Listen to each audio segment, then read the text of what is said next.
Africa में एक बहुत बड़ा क्रैक देखा गया है। ये क्रैक कीनिया, इथियोपिया और तंजानिया में देखा गया। वीडियो फुटेजेस और ड्रोन शॉट्स में देखा गया कि पूरी की पूरी कंट्रीज को एक बहुत बड़े क्रैक ने डिवाइड कर दिया है। इस क्रैक ने ना रोड देखे, ना फसलें, ना घर देखे, ना शहर। इसके कुछ हिस्से 10 मीटर तक चौड़े हैं और कुछ 2 मिलीमीटर जितने पतले। कहीं पर लोगों ने इसको मिट्टी से भरना शुरू कर दिया तो कहीं पर इसके ऊपर टेम्पररी ब्रिज बनाए जाने लगे। लोगों का ख्याल था कि शायद नरम मिट्टी किसी वजह से बैठ गई है। ज़ेम टीवी की वीडियोस में एक बार फिर से खुशामदीद। नाजरीन, अफ्रीकन कॉन्टिनेंट का नाम सुनते ही हमारे जहन में आता है कि ये सबसे गर्म कॉन्टिनेंट होगा, लेकिन ऐसा नहीं है। अफ्रीका की लोकेशन अर्थ के ठीक सेंटर में आती है, यानी प्राइम मेरिडियन और इक्वेटर की लाइंस जहां आपस में मिलती हैं, ठीक उसी जगह पर अफ्रीकन कॉन्टिनेंट मौजूद है। अब क्योंकि इक्वेटर सूरज से ज्यादा करीब है, इसी वजह से अफ्रीका सबसे गर्म तरीन कॉन्टिनेंट है। लेकिन अगर हाईएस्ट टेम्परेचर की बात की जाए तो वो यूएसए में रिकॉर्ड किया गया था। अफ्रीका गर्म तरीन कॉन्टिनेंट है, लेकिन इसका मतलब ये नहीं कि अफ्रीका में सर्दी नहीं पड़ती। यहाँ इफरान के मकाम पर -23 डिग्री सेल्सियस रिकॉर्ड किया जा चुका है। बात की जाए रंगों की तो अफ्रीकन कॉन्टिनेंट यहाँ भी अनोखा मंजर पेश करता है। ना सिर्फ रंग बल्कि हर मामले में अफ्रीका एक तरफ काफी एक्सट्रीम है तो वहीं उसका हल्का मिजाज भी मौजूद है। मिसाल के तौर पे दुनिया के 10 सबसे गरीब मुल्क भी अफ्रीका में ही मौजूद हैं और इन्हीं की वजह से अफ्रीका दुनिया का गरीब तरीन कॉन्टिनेंट कहलाया जाता है। लेकिन वो अफ्रीका ही है जहां दुनिया के सबसे ज्यादा कीमती मिनरल्स पाए जाते हैं। वही अफ्रीका जो दुनिया का गरीब तरीन कॉन्टिनेंट है, यहाँ पर गैबोन के कैपिटल लिब्रेविल को ईयर 2000 में दुनिया का सबसे महंगा तरीन शहर डिक्लेयर किया गया था। पेरिस, न्यूयॉर्क और सिंगापुर से भी महंगा। ये सब सुनने के बाद काफी अजीब सा लगता है, लेकिन अफ्रीका में सोमालिया का कैपिटल मोगाडिशु दुनिया का सबसे खतरनाक शहर माना जाता है। अफ्रीका की टोटल पॉपुलेशन 1.5 अरब है, लेकिन बदकिस्मती से यहाँ की 40% आबादी इलिटरेट है, यानी ना उनको पढ़ना आता है ना ही लिखना। पर दूसरी साइड पे दुनिया की सबसे पुरानी यूनिवर्सिटी भी वेस्ट अफ्रीका में ही पाई जाती है। माली के शहर टिम्बक्टू में मौजूद ये यूनिवर्सिटी 800-900 साल पहले बनी थी और अपने उरूज पर इसमें 25,000 स्टूडेंट्स पढ़ते थे, जबकि उस वक्त यहाँ की टोटल पॉपुलेशन ही 1 लाख थी। हैरानी की बात है कि दुनिया में सबसे ज्यादा ट्विन बर्थ रेट भी अफ्रीका में ही पाया जाता है। यहाँ 1000 में से 50 बर्थ्स ट्विन बेबीज की होती हैं।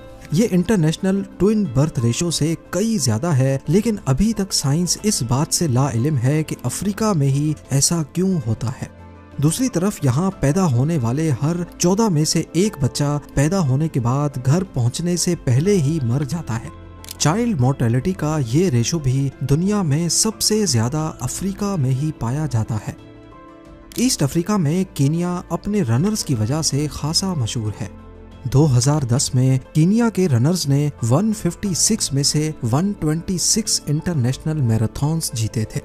इनमें से ज्यादातर चैंपियंस कलेंजी नामी कबीले से ताल्लुक रखते हैं, पर साइंटिस्ट अभी तक इस राज से पर्दा उठाने की कोशिश कर रहे हैं कि आखिर इस कबीले में ऐसी कौन सी खास बात है।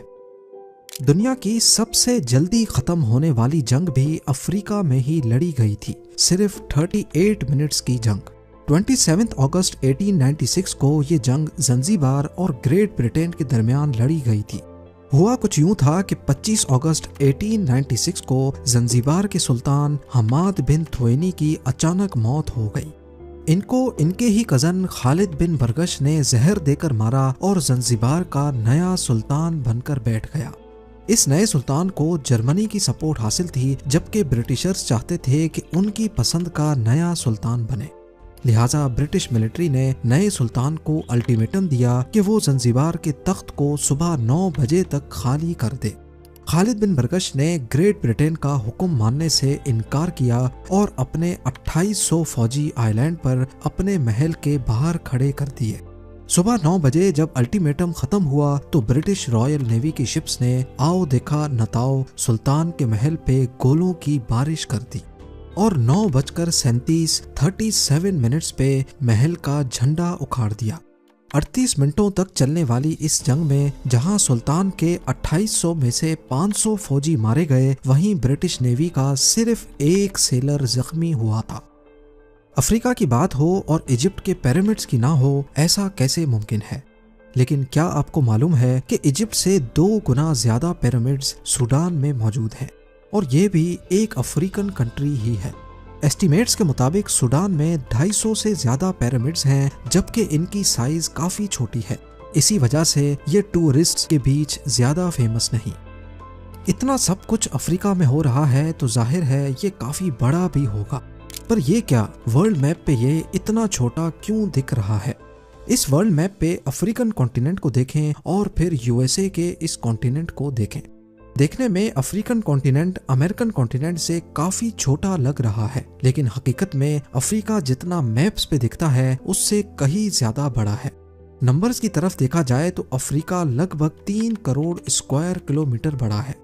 अगर मैप पे दिखने वाला अफ्रीका इतना बड़ा है तो यकीनन अमेरिकन कॉन्टिनेंट 4 या 5 करोड़ स्क्वायर किलोमीटर बड़ा होगा, पर असल में अमेरिका का एरिया सिर्फ 90 लाख स्क्वायर किलोमीटर है। जी हाँ, अफ्रीका से भी 3 टाइम्स छोटा। असल में जो वर्ल्ड मैप हम इस्तेमाल करते हैं ये हमारे अर्थ का एक आसान वर्जन है, ना कि असल वर्जन। दुनिया का सही मैप मौजूद ही नहीं है और ना ही इसको परफेक्टली बनाया जा सकता है, क्योंकि हमारी दुनिया गोल है और फ्लैट मैप पे कॉन्टिनेंट्स और इनकी साइज को सही से बयान करना पॉसिबल नहीं है। इसकी एग्जाम्पल एक टेनिस बॉल की है जिस पर टेप चढ़ी हो। अगर हम उसकी टेप उतार कर उसको फ्लैट सरफेस पे रखने की कोशिश करें तो कहीं ना कहीं से वो उठी ही रहेगी। अगर उसको बिल्कुल फ्लैट करना हो तो हम इसको स्ट्रेच करेंगे, जिससे वो बिल्कुल सीधी तो हो जाएगी, लेकिन अब उसका एरिया बदल जाएगा। ठीक इसी तरह जब गोल दुनिया को 2D मैप में कन्वर्ट किया जाता है तो पोल्स के करीब वाले कॉन्टिनेंट्स जरूरत से ज्यादा बड़े स्ट्रेच होने की वजह से लगते हैं। इसी मैप में ग्रीनलैंड को देखें, कितना बड़ा लग रहा है, लेकिन असल में ये अफ्रीका तो दूर, यहाँ की कंट्री कॉन्गो से भी छोटा है। अफ्रीका क्योंकि इक्वेटर के बिल्कुल करीब है, इसी वजह से 2D मैप पे ये स्ट्रेच नहीं बल्कि श्रिंक या फिर सिकुड़ा हुआ लगता है। हकीकत में ये इतना बड़ा है कि इसके अंदर पूरा यूएसए, चाइना, इंडिया और इवन यूरोप का भी काफी सारा हिस्सा फिट आ सकता है। जियोग्राफी की बात हो ही रही है तो हम थोड़ा इसकी और गहराई में जाकर ये जानने की कोशिश करते हैं कि क्या अफ्रीका हमेशा से ही ऐसा था जैसा आज दिखता है? क्या कोई ऐसा टाइम भी था जब अफ्रीका बिल्कुल ही अलग दिखता था? साइंसदानों का कहना है कि हर 50 करोड़ सालों के बाद हमारे अर्थ की टेक्टोनिक प्लेट्स सारे कॉन्टिनेंट्स को आपस में जोड़ देती हैं, जिससे एक ही बड़ा सुपर कॉन्टिनेंट बन जाता है। आखिरी बार ये सुपर कॉन्टिनेंट 20 करोड़ साल पहले टूटना शुरू हुआ था, जिसको आज पेंजिया कहा जाता है। इस एनिमेशन में आप देख सकते हैं कि कैसे एक ही सुपर कॉन्टिनेंट टूटकर अलग अलग छोटे कॉन्टिनेंट्स में बंट गया। साइंसदानों का दावा आज प्रूव भी होता है, क्योंकि ईस्टर्न साउथ अमेरिका की शेप वेस्टर्न अफ्रीका के साथ एक पजल पीस की तरह मैच करती है। पेंजिया की इस थ्योरी को मजीद साबित करने के लिए साउथ अमेरिका और अफ्रीका में मीजोसोरस के फॉसिल्स मिले हैं, जिससे ये जाहिर होता है कि ये दोनों कॉन्टिनेंट्स जो आज समंदर पार हैं, ये असल में कभी एक ही हुआ करते थे।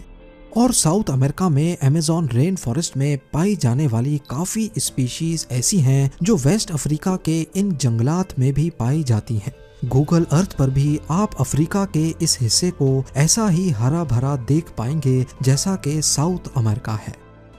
पर क्या अफ्रीकन कॉन्टिनेंट हमेशा ही ऐसा रहेगा?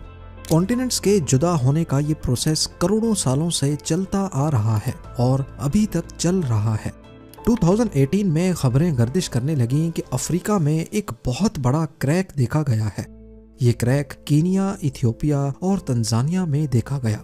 वीडियो फुटेजेस और ड्रोन शॉट्स में देखा गया कि पूरी की पूरी कंट्रीज को एक बहुत बड़े क्रैक ने डिवाइड कर दिया है। इस क्रैक ने ना रोड देखे, ना फसलें, ना घर देखे, ना शहर। इसके कुछ हिस्से 10 मीटर तक चौड़े हैं और कुछ 2 मिलीमीटर जितने पतले। कहीं पर लोगों ने इसको मिट्टी से भरना शुरू कर दिया तो कहीं पर इसके ऊपर टेम्पररी ब्रिज बनाए जाने लगे। लोगों का ख्याल था कि शायद नरम मिट्टी किसी वजह से बैठ गई है, पर असल में साइंटिस्ट का कहना है कि अफ्रीकन कॉन्टिनेंट 2 हिस्सों में बट रहा है।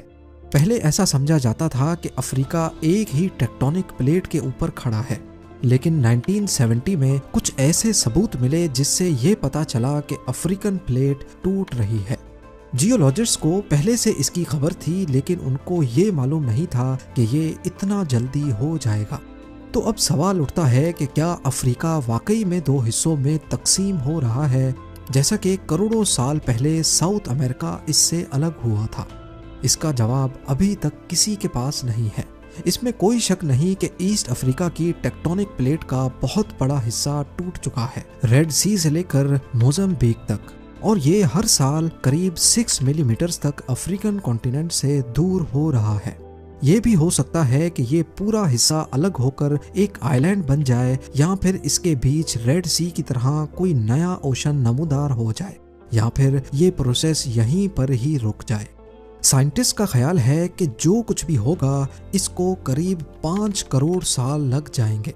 आगे चलकर जो भी हो, पर आज हम इस प्रोसेस के यानी कॉन्टिनेंटल रिफ्ट को देख सकते हैं और इसके आई विटनेस भी हैं। ये हमारे लिए एक याद दहानी भी हो सकती है उन तबाहकुन ताकतों की जो जमीन के नीचे छुपकर अपना काम कर रही हैं। अफ्रीका की गहराई में सिर्फ तबाहकुन ताकतें ही नहीं, बल्कि पूरी दुनिया में पाए जाने वाले नेचुरल रिसोर्सेज का 1/3 हिस्सा भी मौजूद है। यहाँ तक कि दुनिया में जब भी किसी नायाब मिनरल की तलाश करनी हो तो साइंटिस्ट सबसे पहले अफ्रीका की जमीन को चुनते हैं, क्योंकि उनको पक्का यकीन होता है कि ये कहीं और मिले ना मिले, अफ्रीका में जरूर मिलेगा। मिसाल के तौर पे कोलम्बाइट टेंटलाइट एक ऐसा मेटल है जो आजकल इलेक्ट्रॉनिक्स को बनाने में काम आता है। इसको अक्सर कॉल्टन भी कहा जाता है। इसकी खास बात यह है कि इसको जंग नहीं लगता और इसका मेल्टिंग पॉइंट भी काफी ज्यादा होता है। इस मेटल से कैपेसिटर्स बनाए जाते हैं जो आजकल हर इलेक्ट्रॉनिक डिवाइसेस में इस्तेमाल होते हैं। अंदाजा किया जाता है कि इस मेटल के 80% रिजर्व्स अफ्रीका में ही पाए जाते हैं। इसी तरह एल्युमिनियम की प्रोडक्शन में इस्तेमाल होने वाला बॉक्साइट भी अफ्रीका में ही पाया जाता है। और तो और दुनिया का सबसे कीमती जेमस्टोन डायमंड भी सबसे ज्यादा अफ्रीका में ही माइन होता है। ये सब कुछ अफ्रीका के नेचुरल रिसोर्सेज का सिर्फ एक छोटा सा हिस्सा है। अफ्रीका की बात हो तो सहारा डेजर्ट पे बात किए बिना टॉपिक खत्म नहीं होता। सिर्फ सहारा के अंदर ही इतने राज छुपे हैं जो अकेले ही पूरे अफ्रीका का मुकाबला कर सकते हैं। यहाँ मौजूद एक ऐसा स्ट्रक्चर जिसको स्पेस से देखा जाता है, 40 किलोमीटर बड़ा ये गोल निशान जिसको आई ऑफ सहारा और रिचर्ड स्ट्रक्चर भी कहा जाता है, इसके नीचे कौन सा राज छुपा है? किंग टूटनखामुन के नेकलेस का अनोखा पत्थर जो पूरी दुनिया में कहीं नहीं मिला, वो सिर्फ सहारा के बीचों बीच पाया गया था। सहारा से पहले यहाँ क्या होता था और कैसे ये इतने बड़े रेत के समंदर में बदल गया, वो भी सिर्फ अफ्रीका के नॉर्थ में, जबकि बाकी पूरा अफ्रीका हरा भरा और ट्रॉपिकल है। इन सब खसूसियात के साथ साथ वो सहारा ही है जिसकी वजह से हजारों किलोमीटर दूर अमेज़न रेन फॉरेस्ट हरा भरा और जिंदगी से भरपूर है। लेकिन आखिर कैसे? ये सब और बहुत कुछ आप जान सकेंगे सीक्रेट्स ऑफ अफ्रीका के नेक्स्ट एपिसोड में। उम्मीद है जेम टीवी की ये वीडियो भी आप लोग भरपूर लाइक और शेयर करेंगे। आप लोगों के प्यार भरे कमेंट्स का बेहद शुक्रिया। मिलते हैं अगली शानदार वीडियो में।